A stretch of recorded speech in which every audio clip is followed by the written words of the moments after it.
Our 1000th episode is coming out in June. Can you believe it? I want you to be a part of it. Will you leave a voicemail about one of your favorite things from the podcast? I want to know specifics. Was there an episode that you will forever remember? Was there a tip that one of the guests said? Or was there a shift in your brain when you said, I got to go into private practice? I would love for you to leave me a voicemail for the 1000th episode that we're going to air in June. Just head on over to practiceofthepractice.com/voicemail to leave a voicemail for the 1000th episode.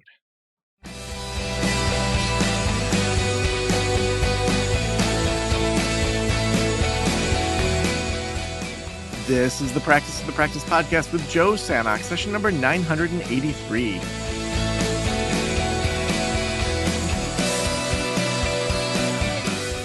I'm Joe Sanok, your host, and welcome to the Practice of the Practice podcast. I am so excited to have you here with us today.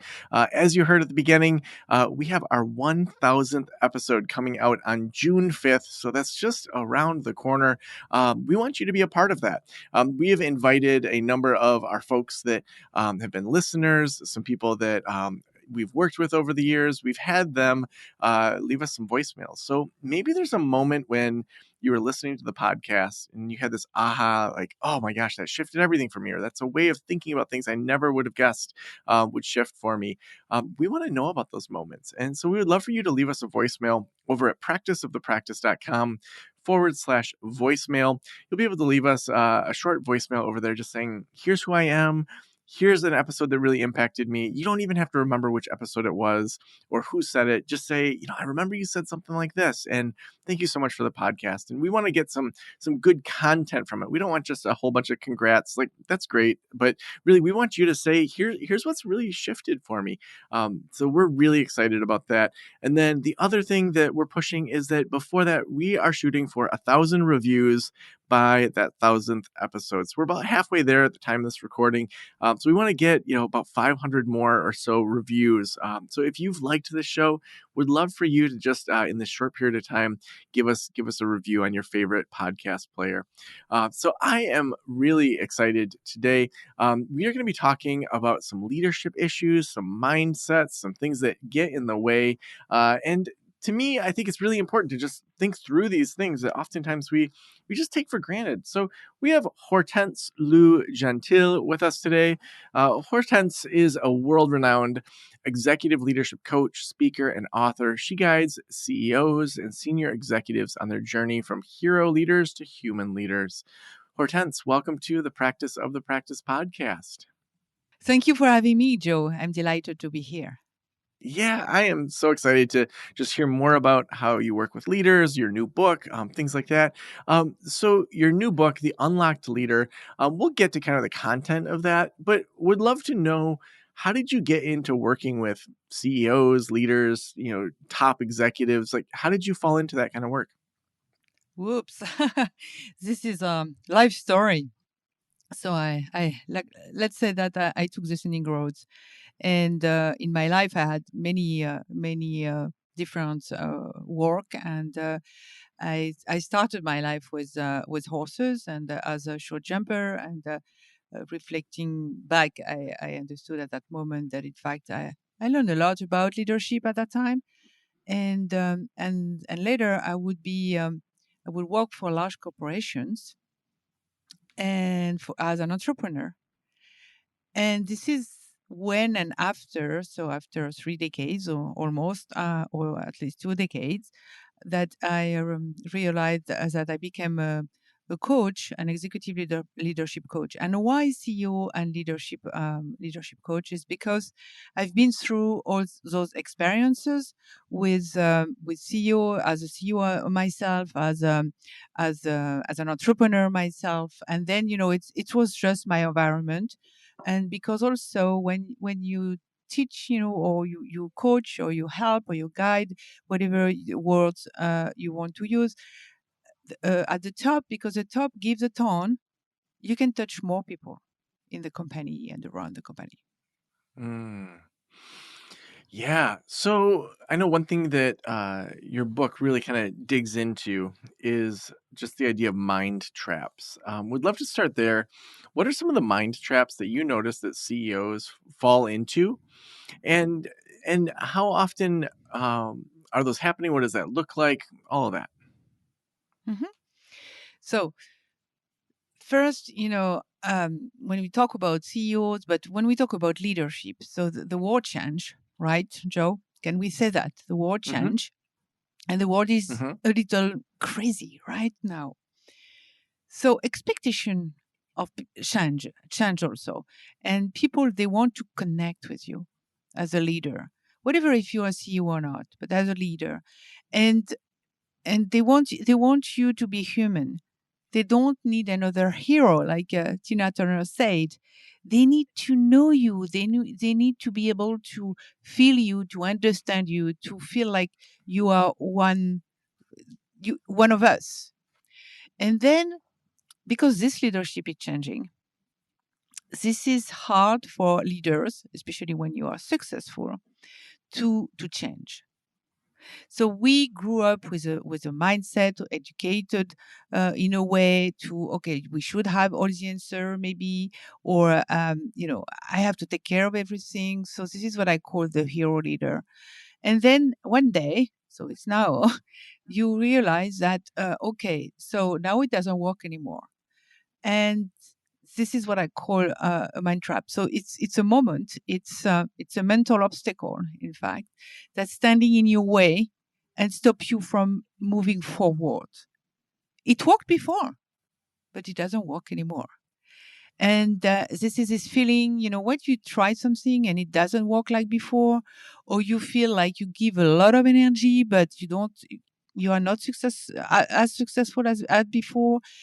This is all those feelings. And, it happened to everyone, all of us.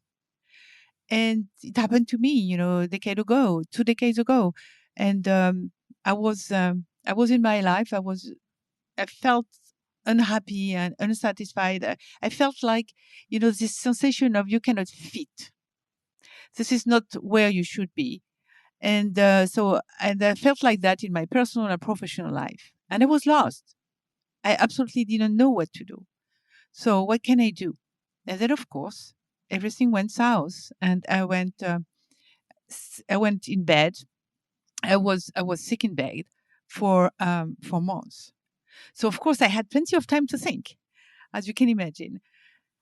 And then I had a dream, and in my dream, I had my grandmother. The grandmother that I just loved. She passed away at that time, but came. She came in my dream, and she told me, Hortense, you have to find the path of roses. And then I didn't know I didn't know what she was talking about. So I said, okay, what it is and where it is. And she just smiled at me and she just told me, you know where it is. And she just disappeared. So can you imagine? I woke up, I was furious. What? She didn't give me the answer. What is the path of roses about? And I will understand later that what she meant was very important. She meant that I had to listen to my inner voice. And when I start to listen to my inner voice, I start to free myself. I start to listen to my voice. Okay, can you divorce? No, you cannot divorce. Yes, yes, we can. Can you be an entrepreneur? No, you cannot be an entrepreneur because you're almost 40. It's not possible. You cannot change like that path. Yes, you can. Yes, it's possible. And then you start to free yourself. So this is a mind trap. And when we talking about the if I take an example of so you're going maybe to ask me where is coming from, what is a mind trap, what is another color of the mind trap, because they come with a lot of shade and color different because they are very personal, in fact. And from my experience, it comes from two things, but more than two things. But let's take two. Trauma, some trauma that are not overcome, and the voices that we listen that are not ours. So that means, the education, social voices. You do things to please people, or you think that it's the way to do, but you don't listen to yourself. And but let me share an example if you want. Do you want an example, Joe? Is it helpful? Yeah, yeah, that's great to give some legs to it. Okay, so years ago, there were senior executives who was considered to be, who expected to be the next CEO of the company. He was pretty young, very successful, and then in order to do it, of course, he had to be in front of a bunch of leaders responsible to this for this process. And then, out of the blue, completely out of the blue, he changed his behavior. He became very talkative. He talked, he talked, he didn't listen. He was absolutely, completely somebody else. And of course, he didn't get the job because this is not what we wanted, what we are expected from a future CEO. And then he came to me and he told me, I don't know what happened. I have absolutely no clue, no idea. So we said, okay. I said, okay, we're going to find the source, because for me it was clear that it was he had a trauma somewhere. I don't know where, but and then revisiting when we were revisiting his life, he remembered that years before, he was a student, and in order to he had to pass an exam. In order to do so, he had to present a project in front of a bunch of teachers, and one of the teacher didn't didn't listen, didn't let him talk. He didn't wait until he finished his sentences to ask the question or to anyway. So of course he didn't understand anything, and he said, "What happened to me?" And then he was shocked. So it was a trauma. And the same teacher told him, "Young guy, I don't know what you're going to do in your life, but I can promise you something. You will never be a CEO because I can see all your nerves and emotions on your face." So this young man left school after graduated in somewhere in his unconscious with a trauma. I will come back to that later. With a trauma and with a voice who, in fact, the voice of his teacher that didn't belong to him and became a commandment.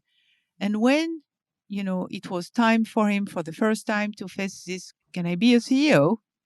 Unconsciously, he reacted, by talking, not having the right behavior, by talking and talking because he was afraid to be again interrupted. And he was afraid to not be able to express himself, exactly like what happened, years ago.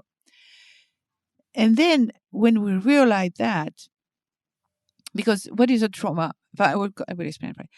And and then when you realize that, the thing is, it began to free himself, because it is true, it is relevant, it is helpful to think like that. Is it true that he cannot be a CEO? Not at all. So we work on letting go and letting to the teacher what belonged to the teacher. And then what I call a trauma, I like to express, to have this metaphor. Imagine our brain. Imagine our brain. Our brain is like a house. In the house, you have different rooms. In the rooms, you put the correct furniture in each room. So you have a bedroom, you put a bed. You have a kitchen, you put a fridge. And, all the furniture, imagine that it's emotions. Because a trauma, it's a emotion, or it's an event or a series of events that trigger your emotion very high and also trigger your sense of safety. Then imagine that all our brain, always, puts, the emotion at the right place, all the time. Is working like that when he's working correctly. So he put the bed in the bedroom, and he put, the fridge in the kitchen. But then now imagine that you have in the middle of your living room. Imagine that you have a car, and now you can imagine that you are in your sofa, you have a car in your living room, and you want, to look in the other side. You cannot. Now imagine you want to see, look at TV, and it's hard to look at TV because this car, in fact, is your trauma, and your work is to put the car back in the garage. And then this Mhm. is what happened in the story. So he had a car. He had a car in his living room, but he was not aware of it. He was not conscious of it, but it was still there. So until you put back the car in the living room, that means that you're aware of your trauma. You track the source where it's coming from. Here it was coming from the voice of a teacher, and after you challenge those beliefs and those voices with the three questions: is it true? Is it relevant? Is it helpful today? With these three questions, and if the answer is no, you let go, and then this is how you put back, your the car in the garage. I love those three questions. Is it true? Is it relevant? Is it helpful today? I mean, that applies to so many different things.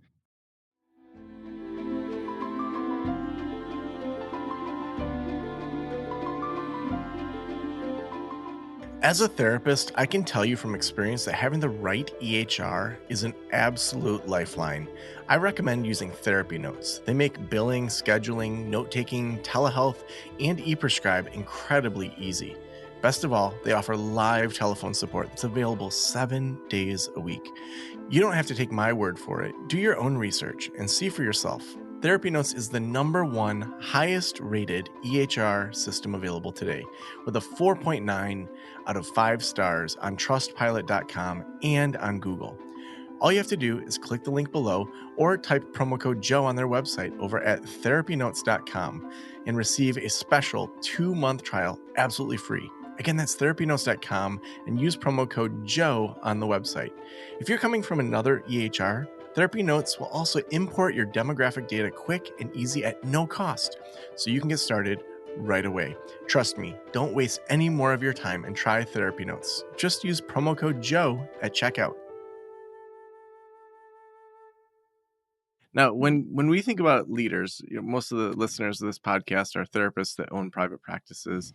Um, for their own personal development as a leader, what are some actions, some activities that they can work on? As a leader, you mean? So first, I would love to say, I like to say, and I consider that everyone is a leader, right? Because at least at the minimum, you are the leader of your life.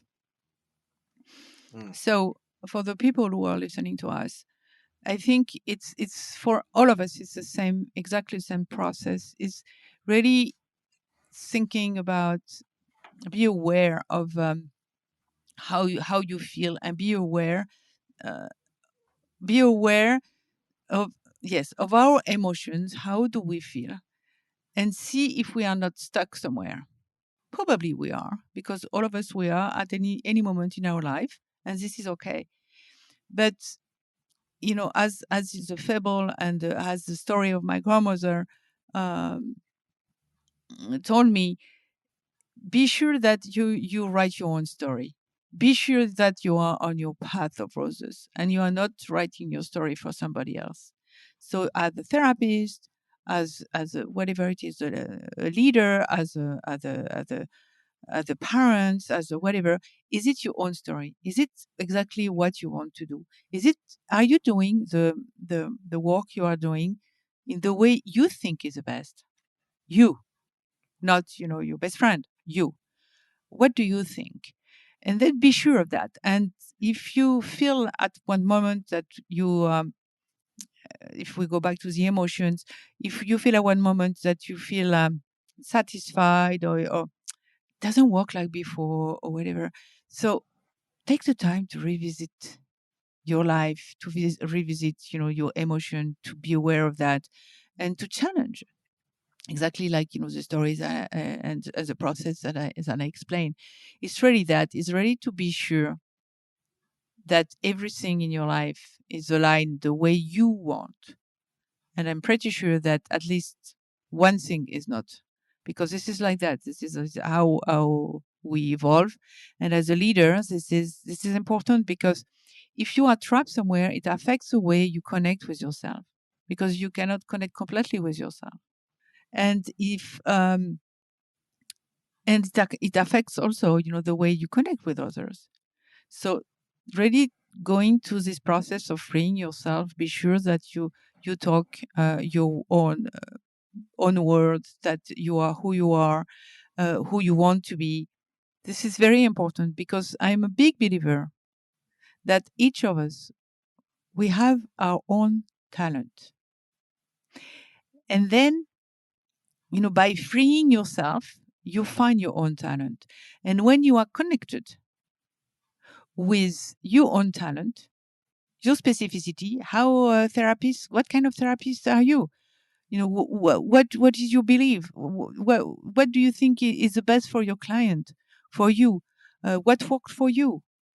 You revisiting all that, and giving authorize yourself to do the way you think is the right way.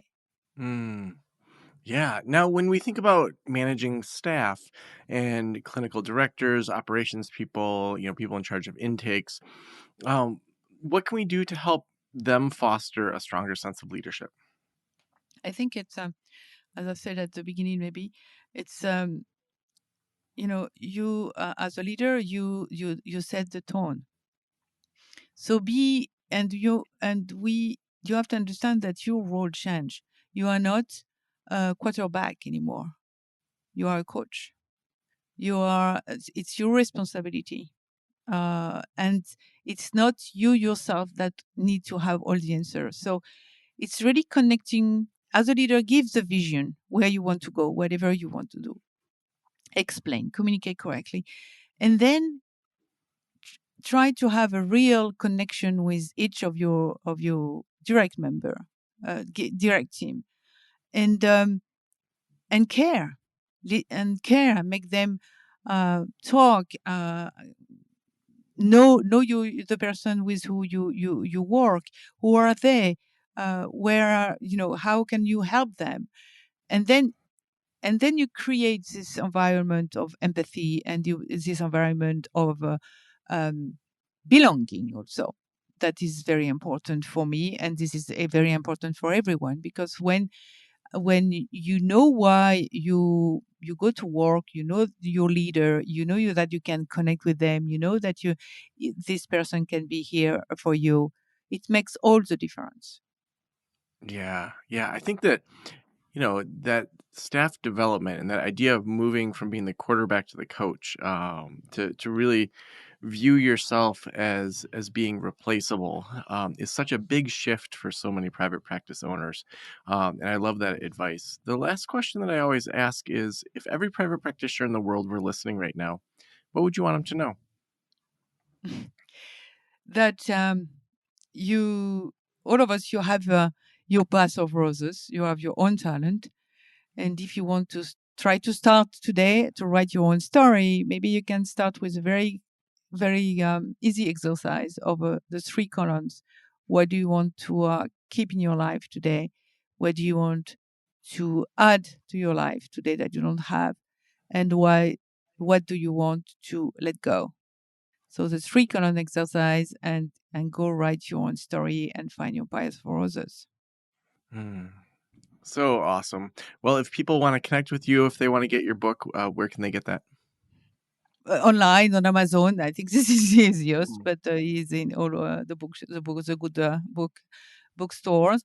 And I have a website with what is it is hlgconsulting.org, or I am on LinkedIn or Instagram, and that's it. Oh, wonderful. Well, thank you so much for being on the Practice of the Practice podcast. Thank you for having me, Joe. It was a joy.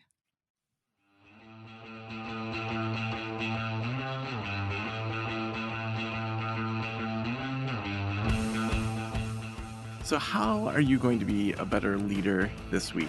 Maybe you're in solo practice and you haven't even hired your first person and you're thinking, maybe I should hire a virtual assistant or outsource the company to do some of the intakes. Or maybe you have a mega practice like several of our consultants. Maybe you have 30, 40, 50 clinicians and you're thinking, how do I move less, to do less quarterbacking and more coaching? And how do I start lifting other people up to be leaders to really make this organization not be dependent on me? No matter your phase of practice, we would love to help you. We have plenty of things over on the website, blog posts, we have services we provide, we have IT support, social media support, really whatever you need, except for answering the phones. We don't have any virtual assistant things that we personally do, but tons of resources over there for whatever phase of practice you're at. Also, we couldn't do this show without our amazing sponsors and guests. The sponsor of today's show is Therapy Notes. Therapy Notes is the best electronic health records out there. They will help you move over from wherever you're at now. We know that some of the companies that people knew and trusted have been bought by larger companies that just aren't doing a great job. Therapy Notes is still doing an amazing job.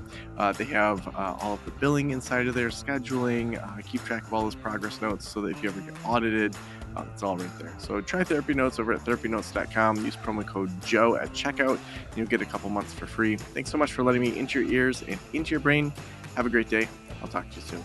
Special thanks to the band Silence is Sexy for that intro music, and this podcast is designed to provide accurate and authoritative information in regard to the subject matter covered. It is given with the understanding that neither the host, the producers, the publishers, or guests are rendering legal, accounting, clinical, or other professional information. If you want a professional, you should find one.